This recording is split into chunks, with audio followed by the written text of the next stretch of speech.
YS షర్మిలకు Congress party Sonia Gandhi గారు, రాహుల్ గాంధీ గారు, ఖార్గే గారు, కాంగ్రెస్ పార్టీ పెద్దలందరూ నన్ను నమ్మి ఈ బాధ్యతనివ్వడం రాజశేఖర రెడ్డి బిడ్డకు గర్వకారణం.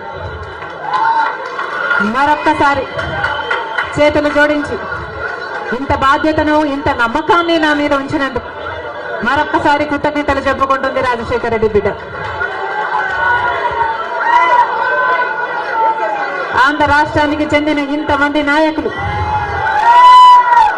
ఆంధ్ర రాష్ట్రానికి చెందిన ఇంతమంది కాంగ్రెస్ నాయకులు, కాంగ్రెస్ నమ్మకస్తులు,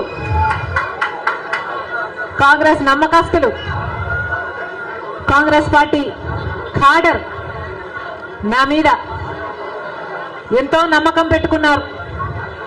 నేను రావాలని కాంగ్రెస్ పార్టీ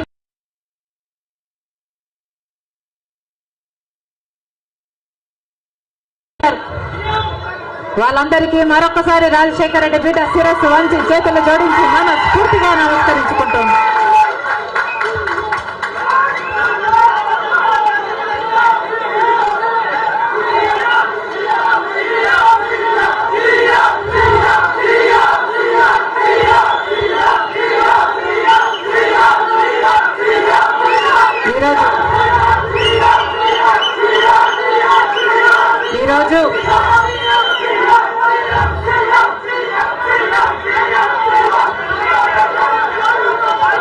ఈరోజు ఒక్కసారి మీకు తెలియని విషయం కాదు, మీడియాకు తెలియని విషయం కాదు, ప్రజలకు తెలియని విషయం కాదు.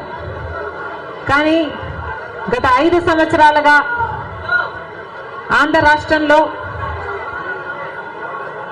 యువజన, శ్రామిక, రైతు కాంగ్రెస్ పార్టీ అధికారంలో ఉంది. అంతకుముందు 5 సంవత్సరాలు తెలుగుదేశం పార్టీ అధికారంలో ఉంది. ఈ 10 సంవత్సరాలుగా రాష్ట్రంలో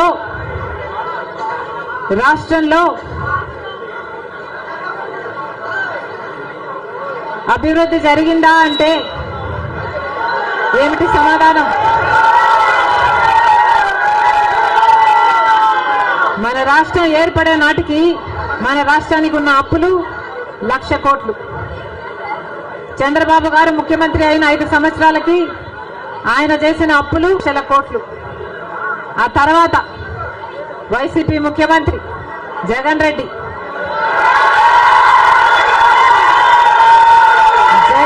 గారు చేసిన అప్పులు 3,00,000 కోట్లకు పైన. మొత్తంగా ఈరోజు అప్పులు 6,500,000 కోట్లు.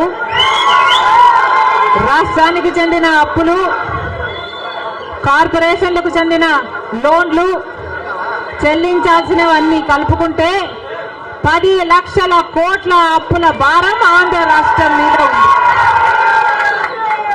మరి ఇంత అప్పులు చేశారే, ఇన్ని డబ్బులు తెచ్చారే, మరి రాష్ట్రంలో ఏదైనా అభివృద్ధి జరిగిందా అని భూతద్దం పెట్టి చూసినా ఎక్కడా కనిపించదు. రాజధాని ఉందా? రాజధాని కట్టగలిగారా? రాజధాని కట్టడానికి డబ్బులు లేవు. కనీసం ఒక మెట్రో